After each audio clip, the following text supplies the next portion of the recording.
Mitä sitten tutkimus- ja kehitysresurssien avulla voidaan ja halutaan saada aikaiseksi?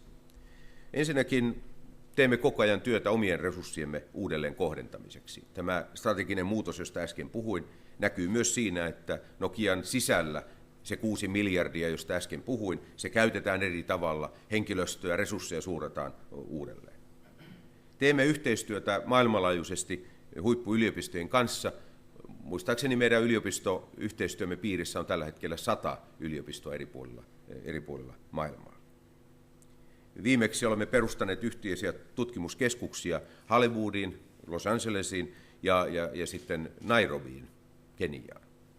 Tämän Hollywoodin yksikön tehtävänä on edistää sisällön mallinnusta, luoda uusiin käyttöliittymiin perustuvia verkottumisen, viihteen, median ja mobiili-internetin ratkaisuja. Eli tässä mielessä tuolla uudella yksiköllä on hyvin selkeä profiili. Nairobissa vastaavasti yritämme etsiä paikallisiin sosioekonomisiin olosuhteisiin sopivia ratkaisuja, kehittämään niitä. Uusyrittäjyys, koulutusratkaisut, mobiiliteknologiaan perustuvat koulutusratkaisut ja paikalliset sisällöt ovat painopisteenä tuolla alueella. Voisin kertoa teille hyvin mielenkiintoisia kokemuksia mobiiliteknologian käytöstä matematiikan opetuksessa Etelä-Afrikassa. Ja kun usein ajatellaan, että me viemme ratkaisuja täältä kehittyvään maailmaan ja erityisesti kehitysmaihin, niin tosiasia on se, että joskus tuo virta saattaa kulkea myös toiseen suuntaan, ja tässä tulemme näkemään sellaisen esimerkin. Eli tässäkin mielessä on tärkeää, että toiminta, jota täällä käynnistetään, tulee olemaan sananmukaisesti globaalia. Täällä Oulussa Nokian ja nyt perustetun yksikön perustajien keskenäisellä yhteistyöllä on erittäin pitkät perinteet. Oulu on ollut vahva rooli Nokian menestystarinan luomisessa ja tukemisessa. Ja voisi sanoa, että siinä ehkä se kaikkein olennaisin piirre on ollut tämä vahva yhdessä tekemisen kulttuuri. Tämä on Oulun selkeä vahvuus, että täällä on pystytty kokoamaan yhteen voimia nopeasti, saatu sekä julkisia että yksityisiä toimijoita liittoutumaan keskenään tehokkaasti ja luottamuksellisilla toimintamalleilla.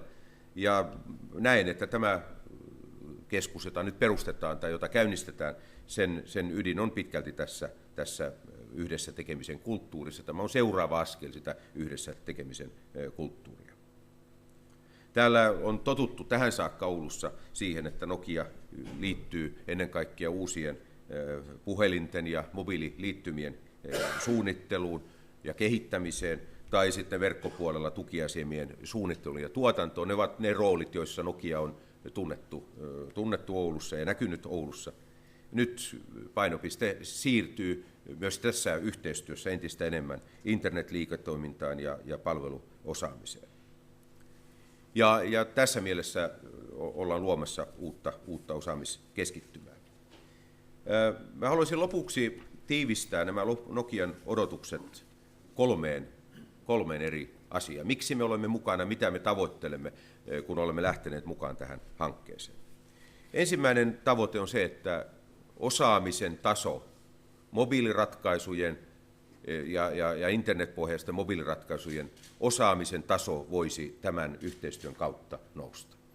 Ja sillä osaamisen tasolla on hyvin yksinkertaisia mittareita. Professori Lajunen viittasi jo siihen, että julkaisutoiminta ja ennen kaikkea kansainväliset julkaisut ovat yksi hyvin yksinkertainen mittari. Mutta näin myös toisen tärkeän mittarin. Onko kansainvälisillä tutkimuslaitoksilla ja niissä työskentelevillä tutkijoilla ja osaajilla, onko heillä kiinnostusta tulla Ouluun, osallistua täällä käynnistettyihin hankkeisiin tai liittoutua, verkottua tämän toiminnan kanssa? Jos on, silloin täällä on saavutettu jotakin. Jos ei ole tai se halukkuus on matala, silloin tämä toiminta ei ole täyttänyt siihen asetettavia vaatimuksia. Kansainvälisyys, globaali lähestymistapa on ainoa oikea tapa mitata osaamisen laatua ja tasoa. Tämä ei voi olla suomalaista mittaamista, vaan sen täytyy olla maailmanlaajuista mittaamista. Tähän osaamiseen liittyy eräs piirre, joka tuli täällä jo aiemminkin sanotuksi. Ennen kaikkea internet-palveluliiketoiminnan ja internetpohjaisten ratkaisujen kehittäminen, se vaan tulee vaatimaan entistä enemmän monialaista osaamista. Teknologian kehittämiseen perustuvissa ratkaisuissa tarvittiin pitkälle menevää erikoistunutta huippuosaamista. Sitä tarvitaan toki nytkin, mutta vielä kriittisemmäksi on tulossa monialainen erilaisten osaamisten yhdistämisen perustuva kyky.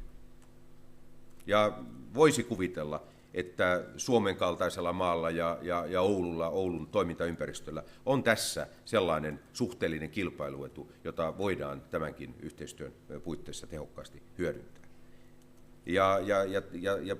Haluaisin korostaa tämän osaamisen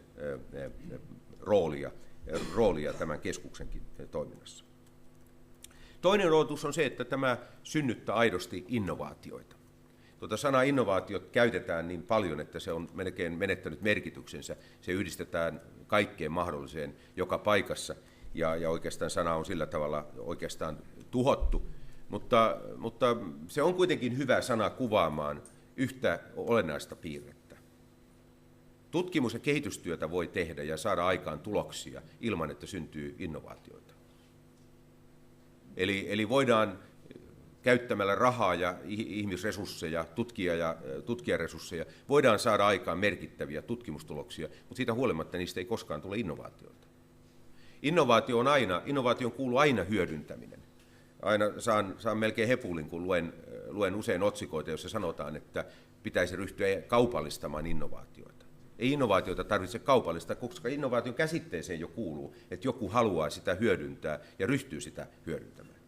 Eräs ruotsalainen ystäväni on minusta hyvin kuvannut, tosin lainannut joltakulta toiselta tämän esimerkin, mutta minusta voidaan pelkistää aika paljon tämä tutkimus- ja kehitystyön ja innovaatioiden ero siihen, että tutkimus- ja kehitystyö on pitkälti rahan muuttamista osaamiseksi.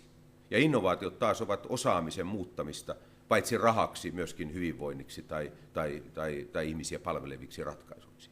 Ja tässä keskuksessa on ennen kaikkea kysymys jälkimmäisestä. Kuinka luoda sellaisia toimintamalleja ja ratkaisuja, jotka edistävät taloudellista kasvua, tuottavuutta, mutta myöskin ihmisten hyvinvointia, ihmisten elämisen käytännön edellytyksiä. Ja tässä mielessä toivon, että tämän osaamisen tason nostamisen ohella tästä tulisi uusien innovaatioiden merkittävä tuottaja. Ja sitten kolmas tavoite on se, että nämä innovaatiot sitten aidosti synnyttäisivät myös uutta liiketoimintaa, että syntyisi yrityksiä, syntyisi palveluja ja kenties tuotantoakin, joka pohjautuu täällä kehitettyyn innovaatioihin. Ja se taas edellyttää riskien ottamista. Ja toivoisin, että näitä riskinottajia Oulusta löytyisi. Kun katsoo Oulun historiaa viimeisen 20-30 vuoden ajalta, niin kyllähän vaikka täällä kenties on ollut puutetta liiketoimintaosaamisesta, niin täällä on kuitenkin ollut selkeästi riskinottamisen kykyä ja halua. Täällä on uskottu johonkin tulevaisuuden kuvaan ja uskallettu toimia sen tulevaisuuden kuvan mukaisesti. Nyt meillä asiat ovat monella tapaa hyvällä tolalla.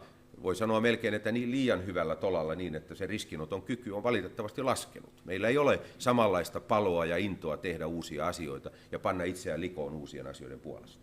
Ja valitettavasti innovaatioita ei voi syntyä ilman tällaisia ominaisuuksia. Uusia tuotteita ja palveluja ei voi syntyä ilman näitä ominaisuuksia. Ja tästä oikeastaan pääsen loppulauseeseen. Eli samalla kun toivotan onnea ja menestystä tälle hienolle rakenteelle, joka tässä on saatu aikaan, tälle yhteistyöperinteen jatkumiselle, joka on saatu aikaan, niin ennen kaikkea toivon, että sen sisälle tulee sellaista elämää, sellaista toimintaa, sellaista riskinottoa, sellaista innostusta ja palavaa intoa tehdä uusia asioita, jota välttämättä tarvitaan, että nämä tulokset sitten voisivat olla maailmanluokkaa ja viedä sitten sekä Oulua, suomalaista yhteiskuntaa ja siinä sivussa myöskin Nokian kaltaista maailmanlaajuista yritystä eteenpäin. Onnea, menestystä, mutta ei suinkaan helppoja päiviä tällä yksikölle toivota.